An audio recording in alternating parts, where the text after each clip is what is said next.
Hello, I'm so glad you're joining me today on this beautiful fall morning here in North Carolina.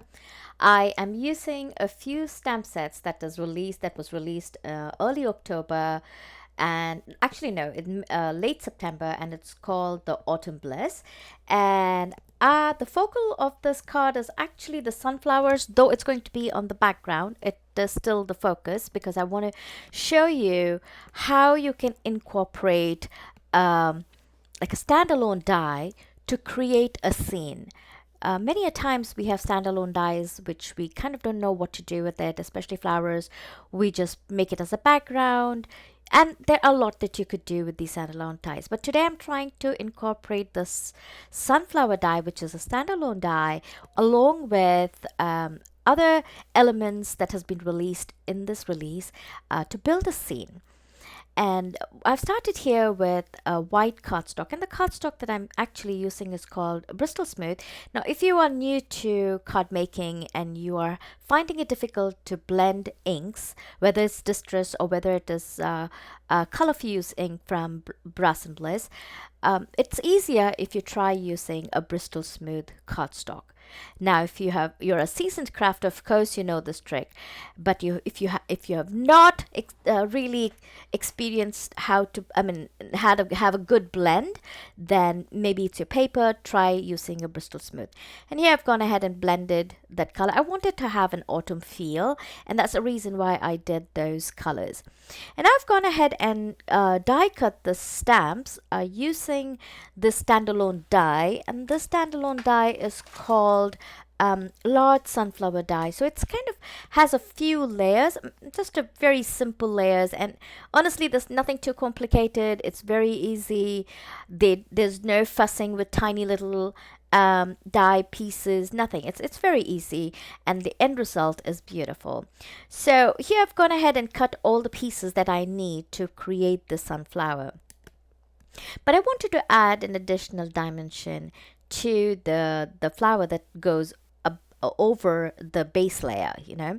So I'm just trying to create a little bit of depth, and it makes sense when I add the center of the sunflower that you can see that little bit of that color adds some depth. I've chosen a few yellow colors, and the yellows that chosen is not really bright yellows. It's more like a fall muted yellows. And I do the same thing with the green as well. And I'm using the color fuse ink, which is maybe a shade darker than the cardstock itself. And here you can see how that color inks, or sorry, how the ink kind of darkens up that leaf, creating shadows that we need eventually when we build the flower together. Every element needs to have some shadow to show depth and sometimes even textures. So once I've done with adding all the what do you call the colors, then all that's left is to add those leaves. And I've done the same thing with the leaves too. I've gone ahead and color blended them with green ink just to give a little bit of shading to the leaf, so it's not like one single tone but has a little bit of depth into it. And then all you do is you actually adhere the leaves underneath those vein lines. So those little branchy things that are poking out, they're actually the vein lines for the leaves. Isn't that smart? I really thought this was a very cute set. Now, but layering. So here is an easy trick. Many a times, most of the large single standing or lone standing dies, the images on the packages are very much the same size as the die, like in this case here. So it's usually, I see, like when you look at the stamp, the die itself, it shows that there is a layer, but sometimes it's kind of a hard thing to find out where the layer. So what you do is, what I did is, I put the base onto the sunflower on the package, aligning the base layer to the package. You can see the little light yellow gaps showing, and that's where this lighter yellow shade of sunflower piece is going to go. And I'm trying to adhere, and then I realize I am actually adhering it wrong. So, and then I twisted it, and then eventually it was fine. And then after that, I kind of added the glue only to the inner part of the petal so that I can give some dimension to the outside of the petals. And then all that was left to do was to add the centerpieces, which I cut using black cardstock for the base and a brown cardstock for um, the seed area where the seed of the sunflower sits, the center portion of the sunflower. And then it's just adding that piece to the stem. And here you can see the three pieces all done. And I'm going to keep it aside while I go to the next step. Ignore the green mark there. I dropped my ink pad on it, but it'll all get covered when I put the card together. Now here I have chosen a gnome stamp set. Now this is a very old stamp set, and it's actually a Christmas stamp set.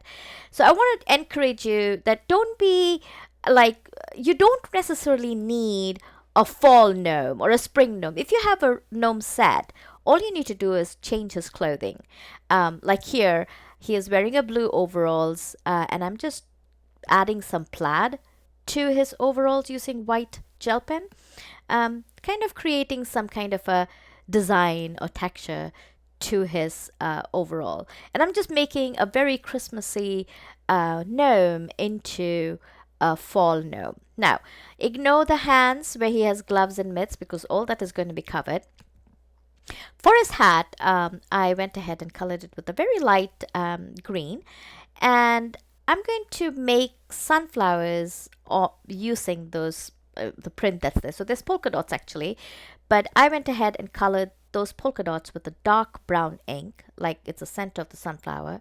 And then I'm taking this orangey yellow shade of Copic marker, and I'm just adding petals. All I'm doing is I'm just pressing the nib down so that it creates that petal shape. And there you go. There's an easy sunflower right there. Now, I did start off by making the flower too big here, so eventually my flowers become small, but it worked out well. It almost looked like in the larger place of the wider place of his hat, he had larger flowers, and then as it went up, the flowers became smaller. So it was fine. But this is a really easy trick to do. You can create patterns if you choose a really light color for the base. Like what I have done here is I've chosen a light green base, and I'm just adding these petals to make it fall. And now you can see nobody would tell that this was a Christmas gnome. He is so much of a fall gnome. So I'm imagining this. I feel like if you want to really love your card, create a story in your mind, especially with these critter stamps and stuff like that, because you can really kind of live that stamp, if I may, So here I'm imagining that I have this gnome who lives in this huge sunflower field. Obviously the gnome is a tiny guy, so the sunflowers are going to look really big for him. So I've chosen the sunflowers to be like, they're not really background. If you're thinking from the gnome's point of view, he's actually in between, inside the field with the sunflowers, though to us perspectively it looks like it's in the back. But look through the perspective of the gnome, if that makes sense. So telling yourself a story when you're making the card makes it easier for you to create scenes. For me especially, I love to tell stories to myself as I'm making these scene cards. Otherwise, I would not know what I'm making and why I'm making it, And it'll make sense to you as we're progressing with this card, because you will see when it comes to sentiments what I mean to say. And for some reason, my glue did not work. I think it's coming to an end. So sorry, I'm going to change it. And here you go. I've changed it to my regular glue stick. And here I'm going to layer these sunflower. Now the sunflowers also, I'm not going to place them all in the same level. So I'm going to give them a little bit of depth and height so that it looks like it's a field that goes far behind, you know. And you can see the background now makes sense to have those colors, because the bottom of that field is brown, and then the light from the sun is up, and the gnome sits there. And here are all the elements that I chose from the fall stamp set that I had showed earlier, and I've gone ahead and colored it and die cut it. I did not show coloring because I really didn't want to waste your time watching me color. I wanted to talk a lot more about how do you create scenes, and how do you tell a story, and how do you put things together, and even talking about looking at your stamps not from that particular season alone, but trying to expand it to other situations as well. And now you can see I've gone ahead and adhered everything. Now this is where the sentiment part comes. All the sentiments in that stamp sets are pretty big, and I didn't want to cover the front of the card any more than what I wanted. So I chose this many thanks sentiment from that thank you stamp set, which I'm very happy that there is a die set released for those words, and it's going to be so easy, and it'll be in the store soon. And I went ahead and adhered there. So I'm kind of imagining that the gnome is so happy for the fall and the sunflowers, and he's probably telling thank you for, this amazing year that he's had and all the books that he's read. So yeah, so that's pretty much the story out here.